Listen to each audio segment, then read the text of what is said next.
that we're waiting for everybody. All right. Good morning, everybody. We're going to wait just a couple minutes while everybody gets logged into the webinar. We have a big group that's planning on joining us today. I already see some familiar names. We're glad to have you guys back for our webinar Wednesday. This is very exciting.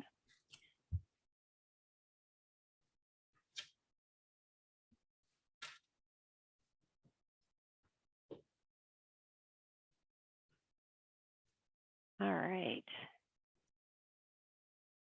Okay, we're going to go ahead. I'm going to want to welcome everybody. There'll be people logging in as we get started, but I want to go ahead and get started right now and welcome everybody to Webinar Wednesday. We are so excited to have you back. We've had 3 webinars in a row this month with great attendance from all of you, so it's great to see you back. We had talked about Roland coming in. He's kind of part of our survival series. He's got a great topic for us today. The market is shifting. Are your leadership and sales team ready? So we're very excited to have Roland. He just recently joined Builder Partnerships as well, so he's got some great stuff for us today. Before we get started, though, I do want to do a couple of housekeeping items. We will do today we are recording, so if you need to revisit, you can revisit our website and watch the recording again, or feel free to share it with anybody. But we are going to take questions. We do reserve the questions until the end of the webinar so we can make sure we keep the flow going. But down at the bottom of your screen, you should see 2 little speech bubbles with a Q&A underneath that. If you click on that, it gives you the opportunity to ask us questions. At the end of the webinar, I will read the questions out loud to Roland, and he'll go ahead and answer those out loud for you. If you have questions that are directly related to me, you can reach me through the chat function. If you're having trouble with sound or any kind of technical difficulties, I'm happy to help troubleshoot in the background if you reach me through the chat function down there on the bottom. But with that, I don't want to take up too much time from Roland. He's got a big show prepared for you today. So I'm going to go ahead and pass it over to Roland. Roland, thank you so much for joining us today. We are excited to have you part of the Builder Partnerships team. You are very, very welcome. Thank you so much, Emma Jane. Really, it's an honor to work with you.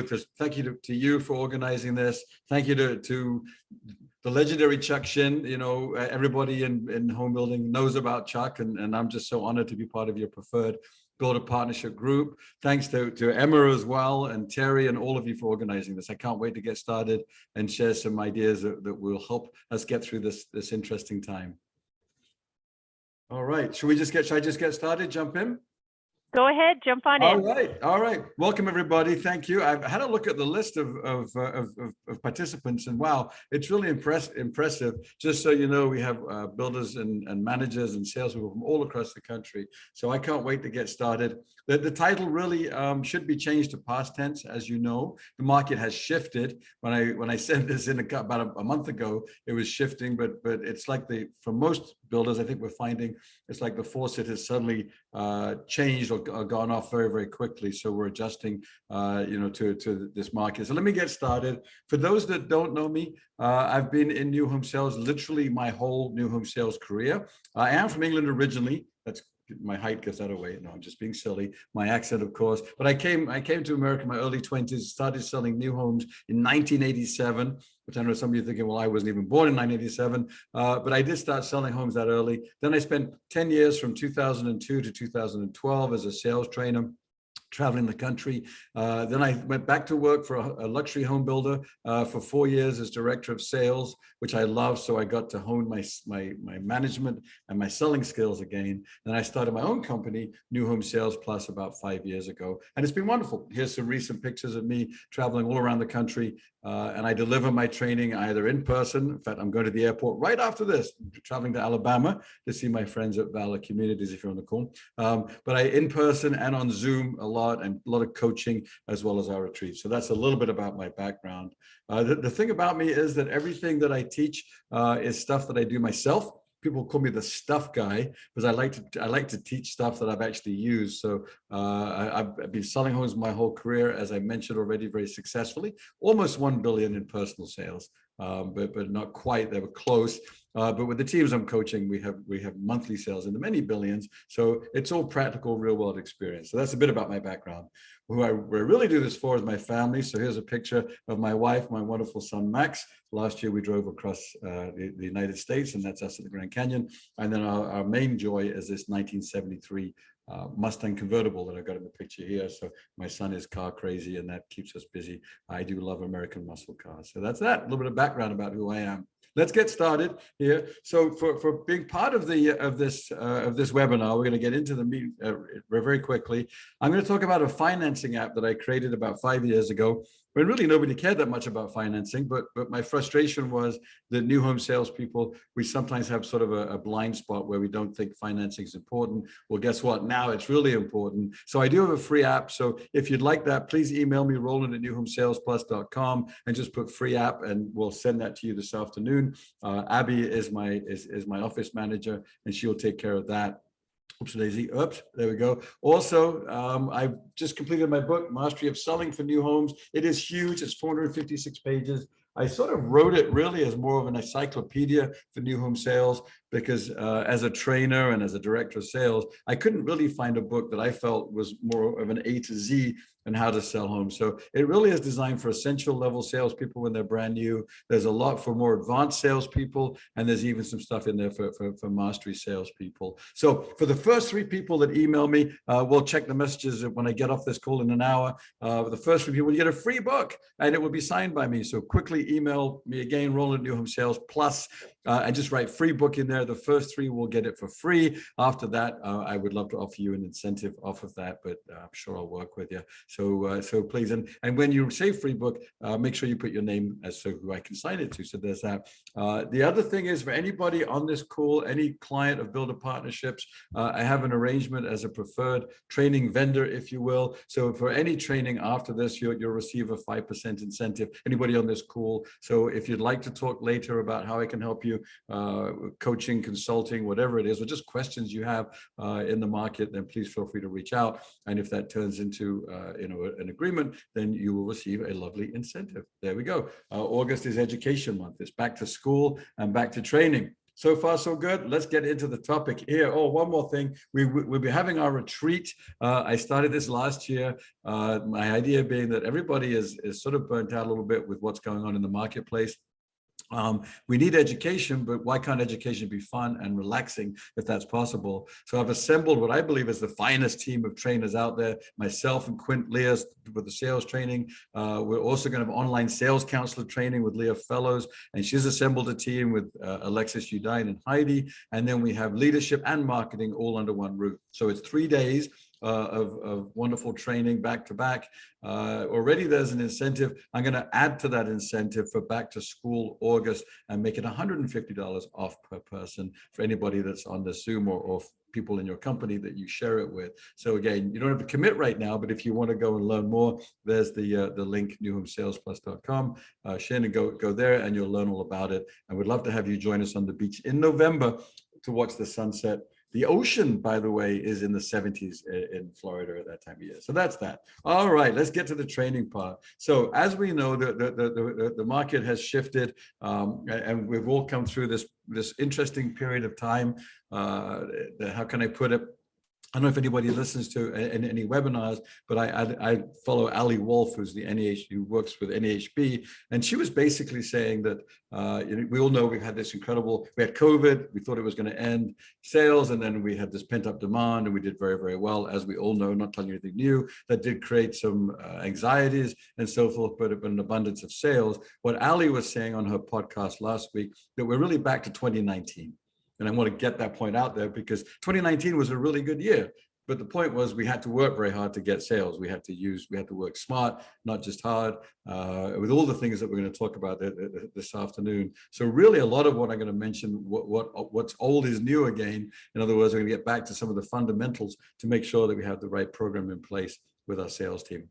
Making sense? So there we go. So it's not the end of the world if your sales team are thinking, oh my goodness, the wheels are off the bus here, and it's a dire situation. No, it's back to 2019, which was a darn good year, better than 2018, in fact. So there we go. So let's get started. One of my favorite books that I've read recently is called Atomic Habits by James Clear. And what the author says at the beginning is you should be far more concerned about your current trajectory than with your current results. So really, we're going to work on your path. Are you on the right path? And in his book, one of the first things he talks about is that if you were to get on an airplane, a plane in LA, excuse me, and you wanted to go to New York, to Manhattan, if your nose of the plane was off by 7 feet, you'd end up in Washington, D.C. Not a good place to end up, probably. But the point being that if your trajectory is off by simply 7 feet, you end up in the wrong destination. So with your sales team, how is their current trajectory? Most of you, I think, are leaders of sales team. We have some salespeople, but we really need to evaluate our current team and make sure they're on the right path. So how do you do that? Observation with clients is the first most obvious way. I know I was a sales director, and the moment I walked into a sales office, it seems like traffic would dry up. When I would leave, it would come back for some strange reason. So sometimes it might be hard to observe them with clients. But that's the ideal way to see what they're doing. In sales meetings, how is their attitude? Are they positive? Are they sunny? If you want to write down the word coachable, that is my favorite description of a salesperson, somebody that's willing to learn and be coachable. And then, of course, we have video shops. I am a big believer in video shops with the right companies. So, by that, I mean ones that are really experienced, where you give them a good backstory so that the shoppers aren't spotted as being shoppers. I just was in Wilmington, North Carolina, with a wonderful builder I worked with, and we looked at about 8 video shops, and it gave us great glimpses into what the salespeople were doing. Mainly very good. I would, my idea, I have coaching forms for you, and I do a lot of video shop coaching as sort of the ultimate way to evaluate. We're looking to catch them doing things right. That's the attitude. A lot of managers and salespeople have an aversion to video shops. And I get it. It's because some of the training that came about was almost punitive, like catching them out. And that's not the idea. It's just good to have that baseline to see what's going on. So the first thing that I would like to suggest is we start with an evaluation of your current sales team. And then we're going to work on accountability next. All right. This I thought was funny, in sort of a sad way, I suppose, but I've noticed that, and probably you have too, that a lot of our sales presentations over the last couple of years have really sort of deteriorated, and almost, if people had sales skills, we haven't needed them because the market was so pent up with pent up demand, and we had pauses and price escalations and all that kind of stuff. So as a result, some of the presentations I got to see were just very confusing. And there was a movie many years ago, Mrs. Doubtfire. Most of you probably saw it, right? And there's a funny scene where Sally Field is interviewing potential nannies for her kids. And this one lady shows up, this lady in the picture says, I don't do laundry, I don't do windows, I don't do carpets. And it was all the things that she didn't do. And it was sort of hilarious. And then along comes Robin Williams and Mrs. Doubtfire to save the day. But the reason I put it in there is some of our presentations have become like that. Well, we don't have anything to sell right now. Maybe we'll have something in the future. We don't have prices, we don't have this. And so what I want to remind you as mentors and motivators for your sales team, it should be do, as opposed to don't. So I would strongly suggest that you work with your sales team, rewrite your presentation for August 2022, and make sure it's a positive presentation and all the wonderful opportunities that we do have. Make sense? So far, so good. I see some questions coming in a little bit, so we'll get to those at the end. All right, some of the fundamentals with the sales process are as follows, and we have to adjust and by the way, adjusting now isn't anything new, right? I hope that our mindset has always been that we adjust to the market. Yes, we have a structured plan and proven processes, but this being a top new home salesperson does require mental flexibility as well, where you've got to lean into the market that you're in. So with that in mind, let's start at the very beginning with essential discovery. I've looked at many video shops. Bless the hearts. You got to say bless the hearts if you say something mean. Mainly they're very good, but sometimes they'll launch right into what they don't have. And you'll hear me say a lot, telling is not selling. We're looking for a planned presentation, not a canned presentation, but it always begins with deep-rooted discovery and finding out what people's real motivations are. So you want to build rapport and so forth. So the open-ended questions is how, what, when, where, who, tell me more kind of questions. I know all of you on this call probably know the general gist of that. Let me give you a couple of very specific ones to make sure, though, we're on the right track. So the first one is a how question. It's not how can I help you, but it's how did you hear about us? And that always, from day one with my coaching, I'm looking around for my A to Z of new home sales. It's a big manual that I go out on the road with and train from, because I learned personally. I was in one community for 10 years. We had over 2,000 homes to sell.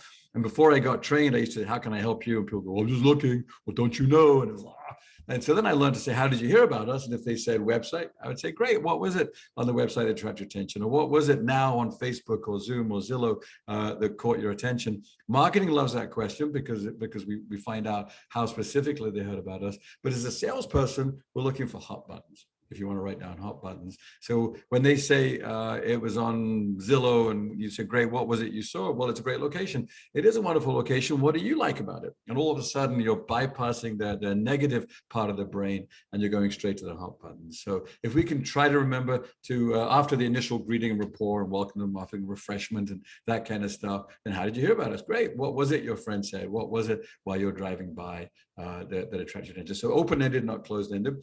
Change your when question. So this is something that again, I'm only getting this from my direct coaching. At any given time, I'll have about 18 to 20 teams that I'm working with on a coaching basis. And sometimes what ends up happening is we're so confused because we're not filtering out what ownership or management is saying, that it's sort of muddy and unclear as to when you might even have a home. So I want you to change that. So let's say you don't have a home until December or January, say that. So, we're building brand new homes. It's exciting. They're coming out of the ground now. We'll have our first move-ins December, January. How does that work for you? When are you thinking of moving? That kind of thing. If it's immediate, great. We have a mixture of homes available now, or we can build for you. When are you thinking of moving? But I don't want you to be so, what's the word, didactic or caught up in a script that you just say it only one way. You have to be flexible in your approach. But certainly with the discovery, anybody that knows me, works with me, knows that we have to work on a discovery, and I'm a big believer in involvement throughout the presentation. You're constantly checking in with your clients and finding out how they feel about what it is that you're saying. So yes, there's going to be a presentation, but let's make sure that our discovery is really sincere, and that we really employ strategic empathy. It's hard to say. Strategic, if you want to write that down, what is your strategic empathy? I don't know really. Well, let me back up. In the market we came from, you could sell homes by doing anything, and it probably was transactional. We're back to being much more emotional and connective, and it begins with really deep-rooted discovery and finding out what people's why is. I just don't like that question, what's your why? Because I think it's confusing. We got to get there with much better, more public questions and work our way down to that why. All right, so far so good. And then at the end of that, we can chunk it back. So if I hear you correctly, you want this, you like moving then. So that's something else we'll get into in training. Presentation. Because of what's been going on in the market, some salespeople have abandoned a macro to micro approach. We need to get back to that. So that's the macro location. What's good about this area? What's great about our immediate, the surrounding area, where the shops, schools, whatever is, hospitals, whatever is important to them. And then mainly, let's talk about our community and our neighborhoods. For those of you that are community builders, I probably work with as many on your lot builders as I do community builders, and even multifamily, just so you know. But so in the on your lot world, you wouldn't go macro to micro, you'd focus on their home site. But for the rest of us, we're going to talk about the location, and then our builder story. Please write down builder story. What makes you different and better? I think we've got so confused because we've either had inventory or out of inventory, and we've forgotten that people are shopping our builders like a retail store, and we've got to build a case for how we're different and better, and how does that impact our clients positively. And again, if we start with discovery, we'll know what's important. Is it the one-stop shop nature in the design studio? Is it the warranty? Is it the peace of mind?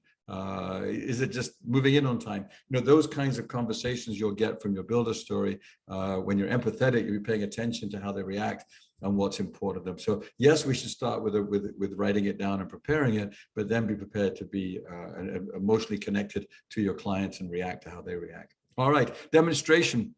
I love teaching model demo, so there has to be a plan. I've got a whole book full of these things that's in this book, and we'll go through it. Things like starting from the outside in to build a case for the architecture, going to the light part of the home as quickly as possible.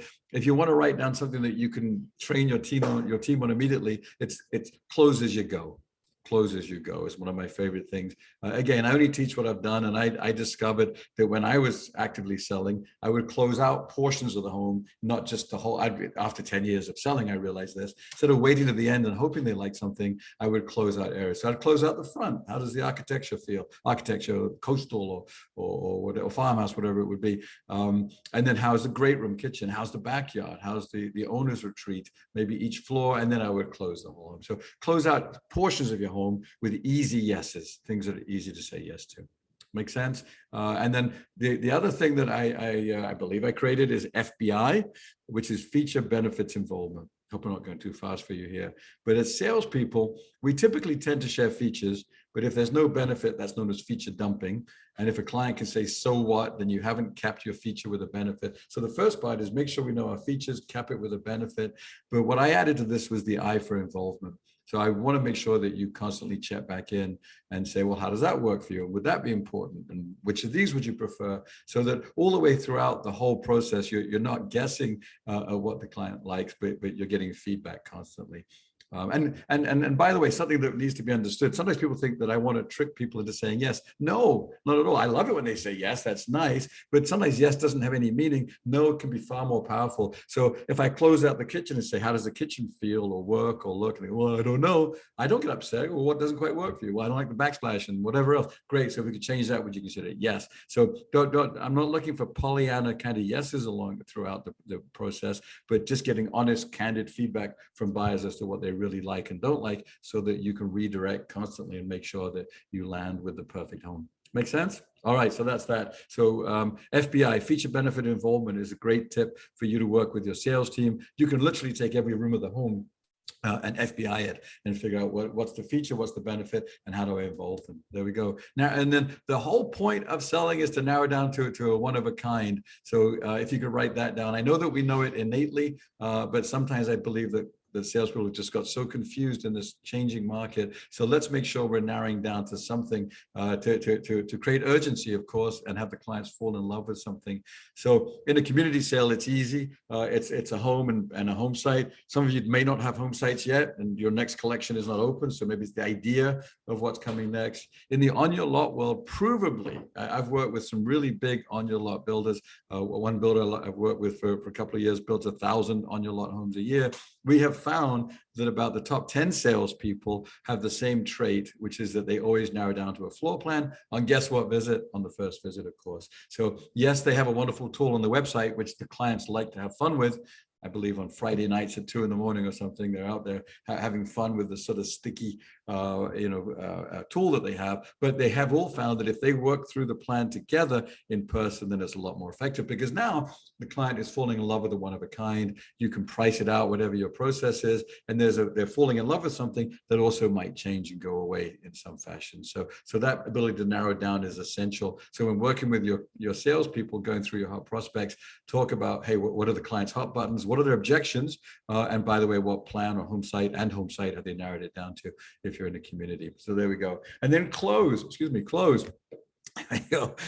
So of course, I'm a big fan of closing in the home. And then a phrase I like to say is never negotiate on your feet, always close at your seat. So the shape of a process should be that the salesperson, after visiting the model and the home sites, if you have them, or moving ready home, you're coming back to your desk to sit down and recap. But here's the part that's new for 2022. Maybe you can't close on something specific because you don't have it. Maybe you're on a pause, or you've sold out your 3 a month that you're allowed to sell. So close on the next steps, but really own those next steps. This is what if ever from now on you hear your salespeople saying, call me if you're interested, please take a wet piece of spaghetti and slap them around with that. Don't really, that's a very strange thing to say. I think it's sort of an English saying, but that you should not end your an appointment with call me.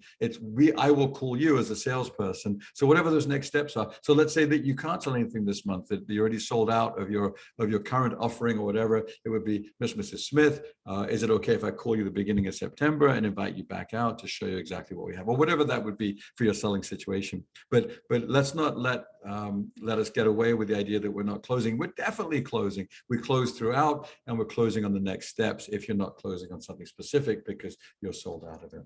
All right, so there's an overview of the sales process. Let's get into some other areas of this. Words are an important part of what we do. So I've over time, I've got some don't says and do says. So let's roll through these and have some fun. And these are things I've just seen on video shops. Here I am saying how important video shops are. Now I'm sort of being mean. So please don't think of me that way, but it's a good way to learn. So I've seen salespeople say this. So don't say the builder made all the selections. Not true, because very few builders are doing it. They normally have a design team or somebody with experience, or you can't make any selections or changes. Both of those sound very negative if you present it that way and would cause stress. Instead, how about this? By the way, here's a caveat. These scripts are here as an idea of what you could say. You don't have to say it word for word, so please don't sort of beat me out with, oh, I don't say it like, I get it. I have my weird English American accent, so I say things a certain way, but the concepts are really sound. I just want to put that out there, that I want to make sure that we're taking a little longer to say things in a way that really resonate with clients and cause a happy experience, and we'll want them to move forward. So instead of saying the builder made the selections or we can't make changes, you would say this: your home will be professionally curated by a design team. Ooh, that sounded nice. To provide the latest and most popular finishes. This will ensure that you maximize your investment and move in as soon as possible. How does that sound? It sounds awesome. As opposed to what I can't have, you told me what I can have and made it sound pretty darn nice. Make sense? Let's look at some other examples. Don't say we have a cost price escalation clause. Some of you have had that. I've been working with a lot of builders for the last 2 or 3 years where I changed it, the phrasing. You'll see, instead of an escalation clause, we're calling it this. So do say, the good news is that we're able to build a home for you, which is a benefit because, right, we've been on pauses, and your agreement will include a price cap guarantee. Because it's capped at a certain number so that you can budget and prepare for what your home investment may be. That gives you peace of mind, doesn't it? So there we go. Just to unpack that a little bit. Price cap, let's say you had 3 or 5%, it's capped at 5%. And the reason I put that investment maybe is because maybe you won't go up to that. Most of you, I think, are finding that prices are stabilizing in most markets. So if you've left your price cap guarantee in there, that's great. I think that's fine. But you want to caution the client that, hey, so let's budget. Let's get ready to have an extra 3 or 5%, whatever it is. But you may in fact not need it, and that's up to you how you share that. So there we go. I think I do my best work in writing, quite frankly. So that there's that one. All right. Well, a couple more before we go into some other topics here for you to train on. Don't say, in this neighborhood, we're only allowed to sell 2 homes per month. That sounds like the man is sticking it to us. Oh my gosh, we're going to sell 2 a month. I feel so bad about that. Instead, let's give the benefits of why our builder is choosing to do that. So in this current market, we could probably sell out of our neighborhood in a few days. At least you could a month ago anyway. However, in order to preserve the quality and value of our brand new builder name homes, we're only releasing 2 per month. I'm sure that owning a quality home is important to you. Once you get an agree to that, then you have them on your team. Great, I'll make sure we add you to our VIP list and then stay in touch until a home becomes available. Sound good? So what did we have before? We've only got 2 a month, which is depressing. The client leaves, they're like, I don't know why I came out, tail between their legs. Like, that was a weird experience. Or let's pivot, let's turn it around into something really good, which is, hey, in order to preserve the quality and value of the home that you want and have you move in on time, we're releasing a certain number per month. Can I contact you and invite you out to be on that VIP list or whatever it would be? Sound good? So again, it's about switching the client's perception. I've got the phrase on these: perception is reality. So it's whatever the client believes is what's real. And right now, as we know, we're combating the idea of a potential recession and what that might include and all those kinds of things. So we need to be positive and present an accurate, positive picture for clients and hold their hand and guide them through this. All right, so there we go. The next idea is using numbers. I don't know if Scott's on this call, but I have a buddy in Colorado called Scott Backman. It looks like Bauman, but his name is Backman. And we were talking on Saturday, and he said this, and I'm going to use that. I love this quote. So here it is: a new home salesperson who doesn't do numbers is like a pilot who doesn't do landing. So bad English, but a great quote, I think. So I've run into this, as probably many of you have. And look, I'm not being mean. Please don't take it the wrong way. We all have our own biases on how we sell and like to sell. And so clearly for the last 3 years, we haven't needed to be an expert on financing because rates were at 3%. And it was just, it was like giving stuff away, quite frankly. So it was very easy. But now the market has shifted back to a normal market. As Ali Wolf said, it's like 2019 all over again. So I firmly believe we have to have the skill set to understand numbers, to guide clients. I'm not saying that we're qualifying them, but if you want to make a note, it's about the payment. It's not about the price for most of your buyers.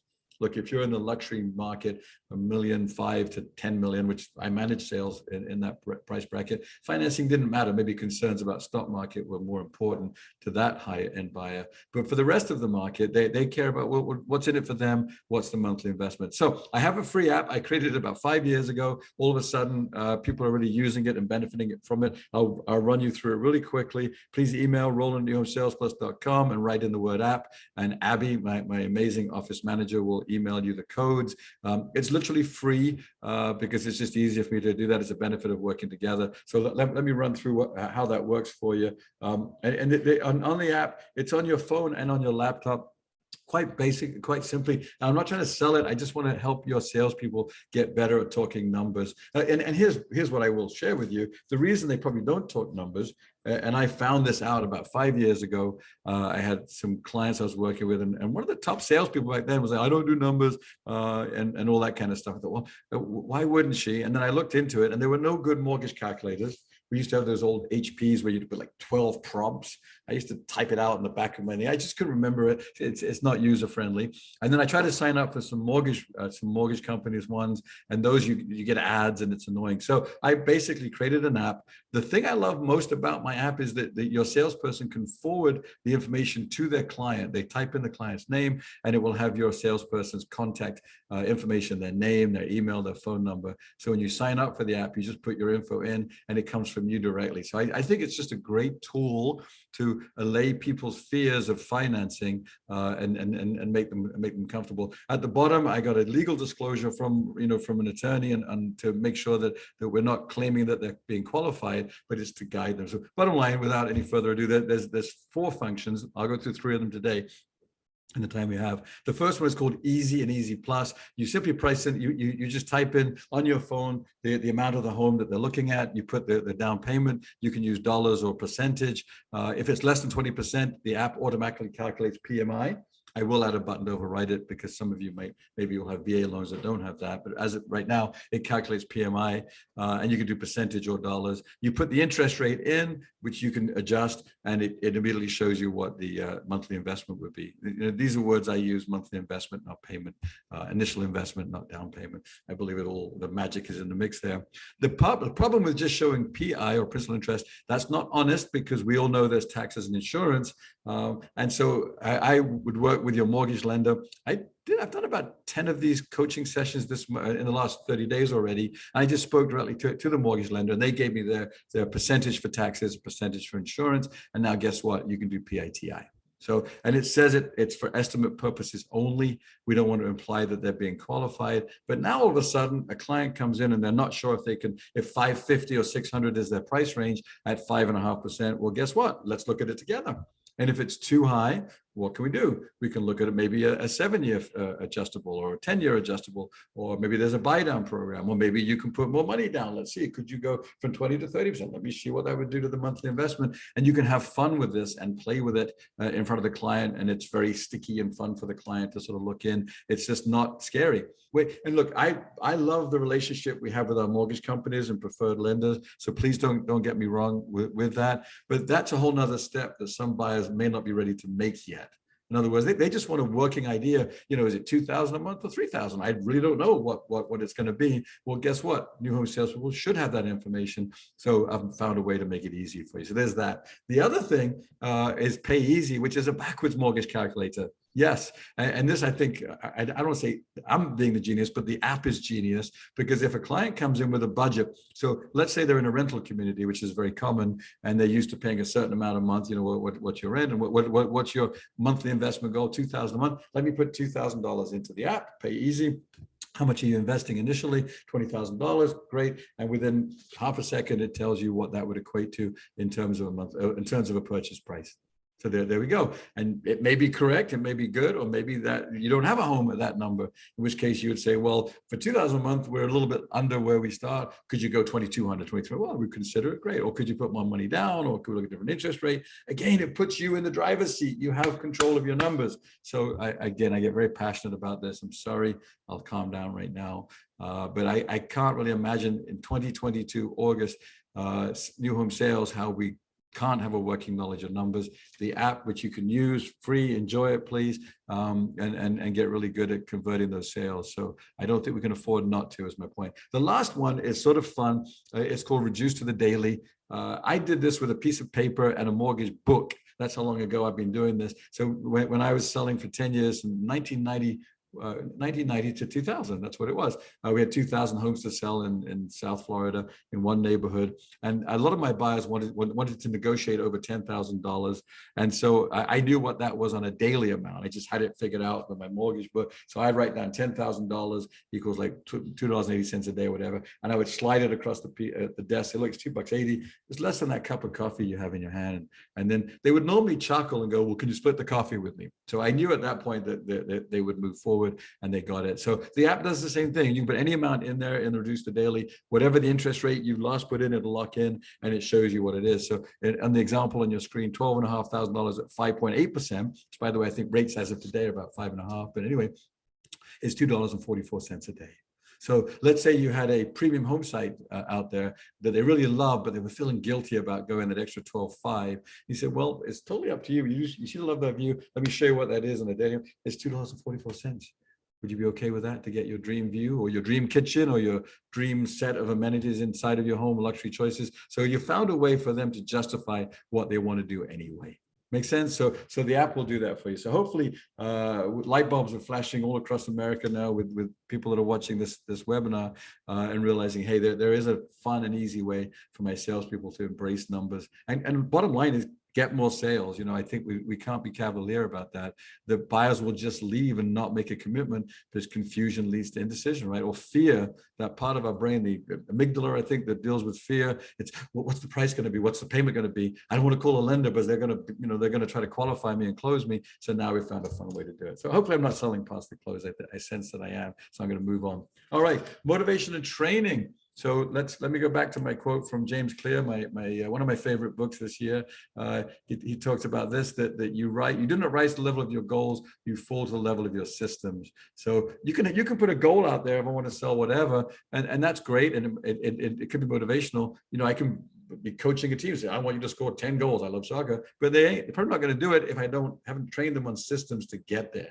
And so let's look at your training plan that you have in place. So implement a structured training plan. Sales meetings, host them, make them fun, upbeat, educational, have a written agenda that you post before, keep them on time and end, start and end on time, and then put your activities out there, email afterwards in the same day and say, this is what we've agreed to do. Maybe have trade partners come in once a month and share ideas or whatever, but sales meetings, let's get back to that. But let's make sure that they're not depressing. Don't let, if there is somebody, in your team that's negative, don't let them run the meeting. Just cut them off nicely. So we'll get back to it. Let's talk later, and let's keep it focused and positive and upbeat. I know this because I've been a victim of both, as a new home salesperson all my life, and then a selling sales manager, VP of sales and director, now a trainer. I've experienced both. I've experienced some really long, boring meetings. And as a salesperson, can I just go out and sell? I don't have a negative agenda. Let's keep it sunny and positive. All right, meeting them in the field is another great idea to teach them what happens out there.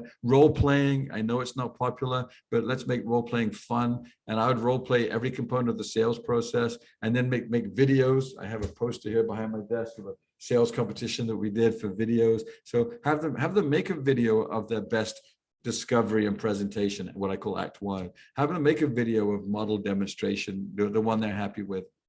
And then the closing sequence. Those could be separate videos and really have fun and have a competition internally. And then here's something else that came up during COVID. I have a mastermind group with the builders that I work with. So I would welcome anyone. I would love you to be a builder I work with, of course, and join our mastermind group. And it's just really as a sharing of information. And we had this really interesting question about motivation. And what I learned from my masterminds, 3 of the managers shared the same thing, that it wasn't about motivation, it was about money. I was like, well, what do you mean? And so what had been happening was salespeople were getting this big backlog of sales that looked exciting on paper, but they weren't being able to draw against that or get any income out of that. And then there was all sorts of fears that buyers were dropping off, which we have learned some of them have dropped away with rate changes. You might have to resell that. So now's a good time to have a look at compensation and make sure that it's fair and it's motivating and it's a win-win and that kind of stuff. I don't want to go too deep into that because it's not really the topic, but if you want to email me or have a phone call about what I've learned about good compensation plans, I'll be happy to have that. And again, I won't say you've got to do something, but I can share examples of what others are doing that are really working well. So there we go. So it is important that your salespeople feel like they have a fair compensation plan and that it's motivational. I've seen it where it's just too little or it's too hard to get to and it becomes unmotivating and that kind of stuff. And if you give too much, that can be a problem too. So somewhere in the middle is good. All right. A topic I was really excited to get into, and I sort of added this fairly late on, is a pricing strategy to sell more homes. I was calling this creating urgency with incentives, but I've got pushback from builders because I don't want you to think that we're giving away profits. No, I don't want to give away stuff to sell homes. I don't want to. I forget the phrase that I heard this week. I want to defend our value, but there is a market out there. There's supply and demand, and so let's embrace that and create a pricing strategy that gets people into your model homes or into your offices, but also let's know how to utilize that to sell more homes without giving away more profit than you need to. Does that make sense? So please don't get mad. Some people, again, have a natural bias against the idea of incentives or this kind of stuff or negotiation. That's fine. I'm not saying you have to. I'm just saying if you're going to do it well. Do it where it's effective and do it where you're not giving away profit and you're protecting that. And make the buyer feel happy. So here's some notes on that.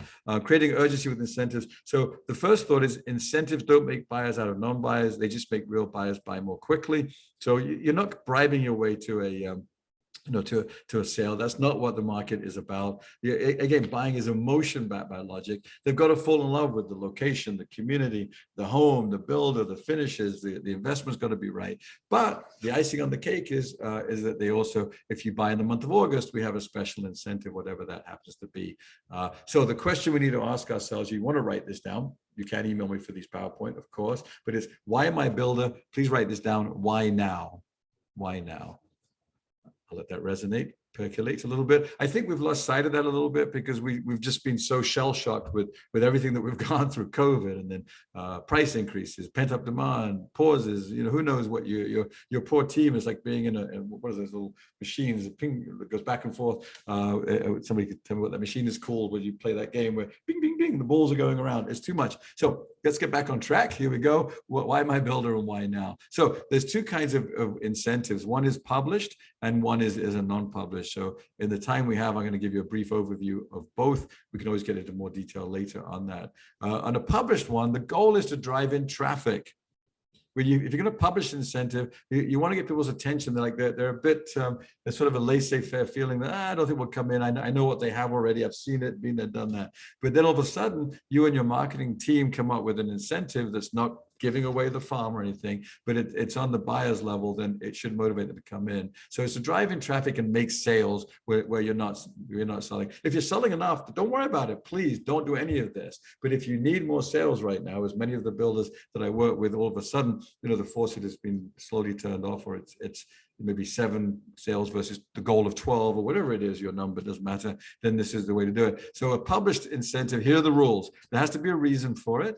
So reasons such as back to school, dog days of summer, grand opening, grand closeout, all those kinds of things. There's a myriad of reasons. Buyers understand that. It's natural for them. There have to be terms. There has to be an expiration date, either real or implied, and it's got to be in writing. So typically it would go on your website and you might promote it through whatever marketing fields that you have. And then when the client walks into the sales arena, they'll see a poster that says, welcome to dog days of summer, or whatever it would be, back to school specials, ask for details. Terms I want to make sure that if you're giving away something, and actually let me share with you what I've seen out there. Probably some of you are doing this. A lot of my builders are giving away up to 3% on the home. Please don't get mad at me. It's what they're doing. I'm just repeating it. But they're allowing the clients to use it as they would like to do it. In other words, you can use it for a buy down. Or you can use it for closing costs. You can use it off the price of the home. You can use it for luxury finishes at the design studio. So a lot of my builders actually seem to be doing something similar to that, where they're publishing an incentive to drive in traffic, and that's it. But the terms are really important. So if it's a preferred lender incentive, there's got to be a preferred lender, and you've got to invest in August.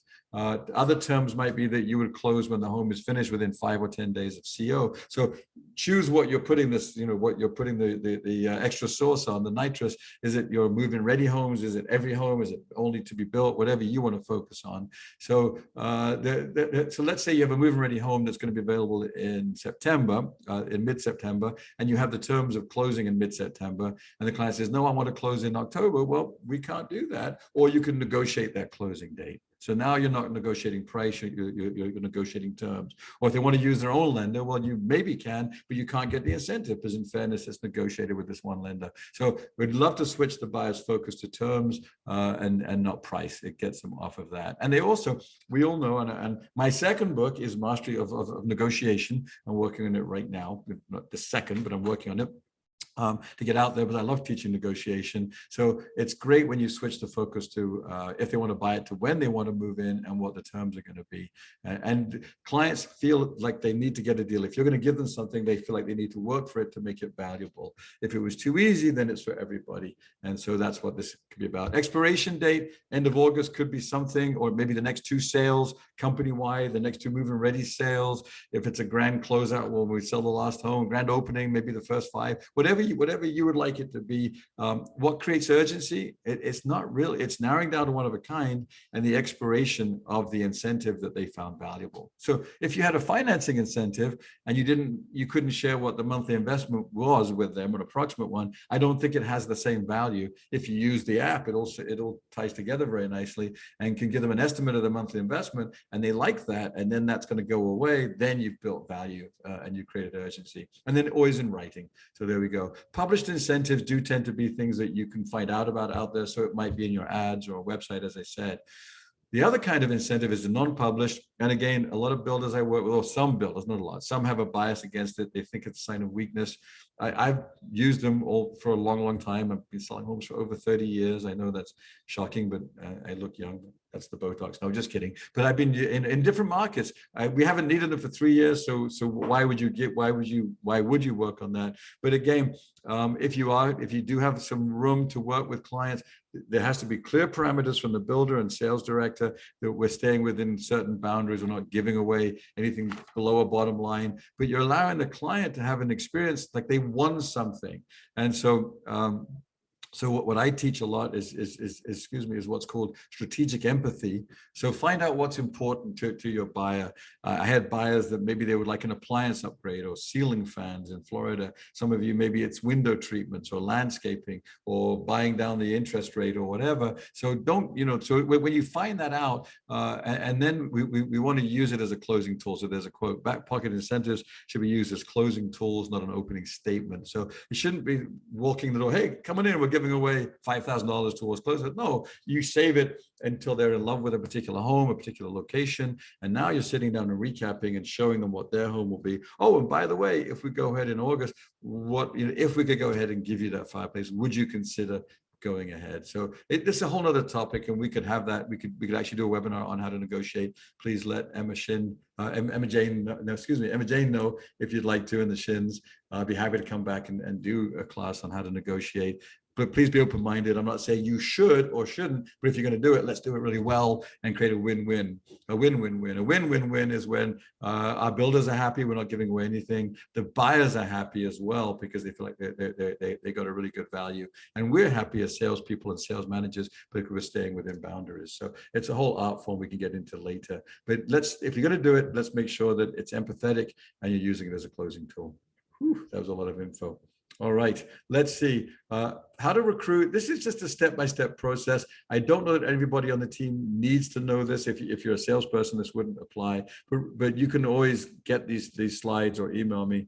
Well, I'm a big believer in building a bench and building a team rather. And so here's my quote: in most cases, hire for potential, not track record. There's nothing wrong with the track record. I mean, you might have people that actually have earned that. But if the track record is over the last 3 years, in fairness, a lot of salespeople were just showing up in the right place. If it's over a lot of time, that would be different. So I love it when we get people that are really coachable, that embrace training, obviously, because I'm a teacher and a coach. And so most of the managers I work with feel the same way. So identify your needs, find candidates, review resumes. Questionnaires can be great, excuse me, and review them. It's just a test to see how serious and eager they are. Go on social media, check out what they're doing, make sure that they're good human beings that you'd like to spend time with. And then the first step would be a phone interview, not a face-to-face, because you can tell within a few minutes, right? Yeah, it's going well. Well, yikes, I want to get off this call, and now you're not in person with them. I do believe in personality testing. I like DISC. We have a vendor that I think is $11 or $12 that we introduce you to. There's other great tests out there. So if you have your favorite, please keep using it. But I think it is insightful, and we're looking for certain criteria that most salespeople have in common. If you're a client of mine, I will do a 30-minute Zoom interview with them and then send you the recording with my notes. Again, with the clients I work with, that's usually part of their package, and I really enjoy it. And I take great pride, literally, in the many hundreds of salespeople that have gone through that process with me on Zoom, and we've hired them, and they're succeeding all over the country, and it makes me feel good to have found people out there. Well, they found us actually, but we put them on our teams, and they're just thriving because they've got all the right attributes and really work hard at their process. Then if you like them after that, a face-to-face interview, of course, check references, background checks, if that's your company process, and then meeting other team members can be helpful, and then your final face-to-face. So there it is. And I believe that comes from Top Grading, so I don't want to take credit for that. If you haven't read the book Top Grading, then a lot of what I talk about is from that. So always be recruiting is certainly from there, and having a process is important. All right, so far so good. We're getting some good stuff. Can't wait for your questions. All right, I am going to wind down. As I mentioned, one of my favorite books that I just listened to, I'm a big listener of books these days, is Atomic Habits. So real quickly, here's some stuff the author said, because what I have found as a coach is you can have the best ideas in the world out there for your sales team, but how do you get them to implement? How do you change, how do you change an activity into an action that becomes a habit over time? And we all know it could be 20, 30 times of repetition. So the first law that he talks about, that James Clear talks about, is to make it obvious. So identify the habits right now, identify the habits that you'd like your sales team to work on, and for yourself. So put a plus next to things that are good, a minus for ones that aren't good and need working on, and then an equal sign for the ones that just really are neither here nor there. And then make it obvious what you want to work on. If you want to write this down, he calls it priming the pump, which I love that idea. So let's say follow-up was something we didn't get into today at all, but let's say follow-up using your CRM was something that you wanted to work on. Well, you've got to prime the pump first. So that next idea is to make it attractive for your team and easy to work with. So let's say follow-up was the activity. You set a goal of choosing a day or a couple of days every week, whether it's following up for an hour or 90 minutes. So you put it in your Outlook calendar. But then the salesperson would need to prime the pump and organize their leads. Maybe on a Tuesday, let's say that on Monday afternoon at 3, maybe they start priming the pump, preparing their leads, organizing, and then Tuesday morning they come in, and 10 o'clock they hit the ground running with their follow-up plan, whether it's phone calls, emails, or those kinds of things. So you got to make it attractive, and you got to make it simple. You've got to also avoid distractions. Where I worked for many years, I knew I would come in the morning, and there was usually a coffee clutch. Bless their hearts, lovely people, not saying they weren't, but they'd always invite me over for coffee. I'm like, oh, thank you. Because I knew that if I sat down for coffee, it would be an hour before I got back to my desk. And that first hour of the day is so important to prime the pump and get ready. And I would start following up instead of doing that. So those decisive, you got to manage those decisive moments. Do I go left and work on whatever and get distracted, or do I go right, or whatever the direction is, and work on my goals and get those set? So you got to make it attractive and easy. Make it easy. If you could write down habit stacking, probably my biggest and most favorite takeaway from Atomic Habits was called habit stacking.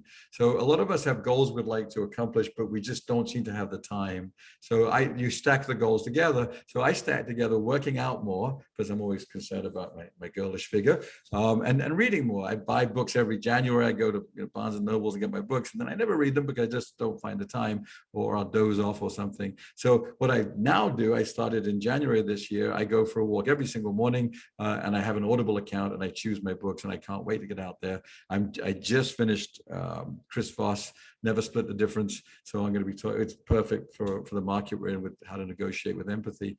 But I stack two habits together. I work out, or I walk. It's not really working out. I just do a 45-minute walk, and I listen to books, but I feel healthy and motivated every day. So stacking things together for your sales team. If there's things that they don't want to do, then maybe you can put those ideas together and make it easy for them. If you want to write down frictionless, Uber and Lyft came out with that term, I believe, making taxis and so forth frictionless. They have a credit card, we just call a car, whether you like them or don't like them. I'm not sure how much I do anymore, but it is frictionless and easy typically. And so how is your building process? Is it frictionless? How is your management style? How is the sales process of the team? Is it frictionless and easy for clients and for yourselves? So there we go. Oops, and then last but not second to last on that is to make it satisfying. So celebrate. It's like tough love with kids. If you're going to ask your kids to get in on time or do their homework, then you're going to manage that and celebrate when they do it to create that habit. So if you have if you have a follow-up competition for the month of August, let's make it, we're going in our database. What's follow-up? They'll say, we haven't had a follow-up. Well, we've been closing the top leads. Well, let's go into our database, organize them. Let's make August a month of follow-up. When they get one appointment, celebrate that, because we know that appointments lead to sales. Would you agree with that concept? Yeah, probably three return guests would lead to a sale. So if you can motivate your team to get on the phone or email and bring people back from your database, and you get 3 appointments, guess what? You probably made a sale. So celebrate those small successes along the way. Celebrate appointments. Focus on bringing people back to write the sale, because we found that sales were happening very quickly because of pent-up demand. Now they are taking longer visits. So let's make sure the salesperson has the skill set to make the appointment while the client is still in front of them, not after they've left. And if they do that, celebrate it, reward them, and make it fun. Terry at Buzzgraph Homes, I work with in Holland, Michigan, I started, Terry Smith, a wonderful manager there, or director of sales, and she started a sales competition, which I love, preaching from my playbook, where she's rewarding her sales team for activities, realtor outreach, provable coffee with realtors, appointments that come from that. Other activities is what she's rewarding, knowing that the sales will follow, as they always do. All right, last but not least, the word action. All of this is meaningless. It really is if you don't take action. And I was looking at this word one day and I realized if you move the I to the beginning, let's make sure I can do that, then it's I act on. There we go. So all of this wonderful hour I've spent with you, thank you very much. I've enjoyed it, but it won't amount to much if you don't act on these things. So please pick out your 3 favorite things that we cover today. There we go. Tony Robbins said this: the path to success is to take massive, determined action. I think sometimes we get overwhelmed. We try to do too much and we do nothing. It's that tipping point where nothing happens. So instead, pick out 3 things. 3, there we go, that I talked about today. Write down the concept that you like, whatever that would be. I'd have to look back through the material. Maybe it's follow-up, recruiting, negotiate, an incentive plan, whatever you would want it to be. What's the action plan? And then it has to have a time frame. Kids, if you don't put when you're going to start that, and resources as well, how you get it done, then it's just a wish list, and that's not what we're talking about. So pick out your 3 faves from today and do that. And there we go. And then last but not least, just to remind you, I have some giveaways. So if you'd like to learn more about me, you feel free to go on my website or email me as perfect, roland@newhomesalesplus.com. I do love to get feedback and chat with you, keep my feet in the market. I might have said I'm flying. I'm going to the airport today. In about half an hour after we hang up, I'm going to my local airport in Miami and going up to Alabama to work with one of you, a builder, which I love. So I'm very much in the field, and my sleeves are rolled up, and I love to work and be relevant to today's market is what I'm trying to say. The app is free until the end of 2022. So please email me for that. Anybody that we work with through this Builder Partnerships receives an incentive. It's Shin 5% off which is quite significant if you do a long program with me or big program. So there we go. And then please, if you haven't entered for the free book, email me, put free book. That's probably gone by now. If you'd like to buy the book, then I'll be happy to give you a 20% incentive, offer the book price and sign it for you or for your whole team. So there's that. So please reach out to me. Whew. And look at that. I believe I am on time, Emma Jane. Can you believe it? Oh, thank you so much, Roland. That is wonderful. Great information. It's been a pleasure having you speak with us today. I really believe you offered a lot of great insight. Thank you. I'm finishing up my master's right now, and my class is called the CEO Toolbox. And one of the things my professor talks about is tips. And you mentioned several times to write things down during the webinar today. So I hope all of you took a time to write those things down, because those tips will be very beneficial to you beyond today. I liked one of the tips I wrote down was your features, benefits, and involvement. Thank you, I FBI. really liked that. I thought that was really great, FBI. I love crime shows, so it was really fun to write down FBI. Absolutely. Escapism. Yeah, so it was really great to have that that tip. So I hope everybody wrote down some great tips today.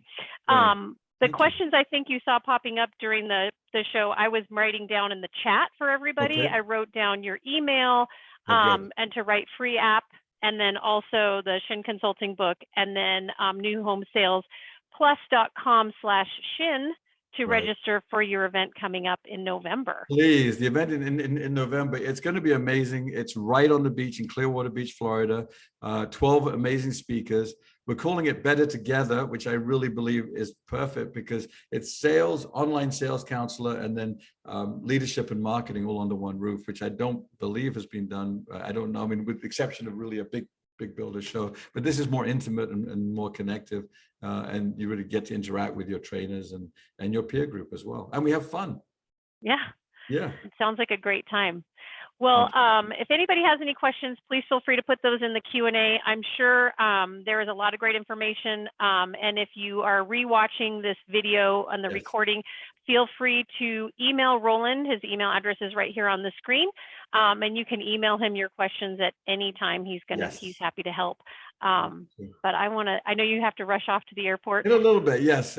We ended exactly on time, which makes I'll be fine. Makes it a little less stressful. It does, yes, exactly. Were there no questions in the chat? It's just more about how to get hold of me? It was, I was writing, I was copying what you had at the very beginning, so everybody would have that information throughout the presentation. Oh, good. I was going to say I have another tip with listening to podcasts, because as I mentioned, I go for my walks and I listen to these books, but I tend to listen to them again more than once. With Atomic Habits, I'd actually listened to it 3 times, and I'm about to go back through the How to Negotiate one. Never Split the Difference is called, and you'll find that you do pick up things when you play it again. So you play it back, maybe with me, play it at a slower speed so that you can actually unpack it a little bit more easily. So that's very true. If you are in a different place than you were, you obviously learned something from the first time you listened to it. So you're now in a different place in your experience that you are going to pick up tips differently because you'll have a different perspective. So that's a very good point. So also great books that you recommended throughout the entire presentation. I hope people take the time to also download those from Audible or buy them as well.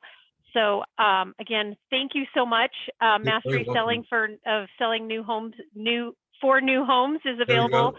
Make sure that you email Roland for that. I know Chuck and Emma have one right here in the office, so we're excited to have that copy for us as well. And we look forward to having you guys join us in a couple of weeks. On the 24th, we're going to be doing a webinar on waste management. So, you guys are amazing. Thank you so much, Roland. I'm so glad you were with us today. I look forward to seeing you soon. Thank you for the opportunity. I'm really honored to be part of your group and look forward to working with you again and your wonderful sales teams and managers out there. Thank you so much. Thank you, Roland. Have a great week, guys. See you in a couple weeks. Bye. Bye.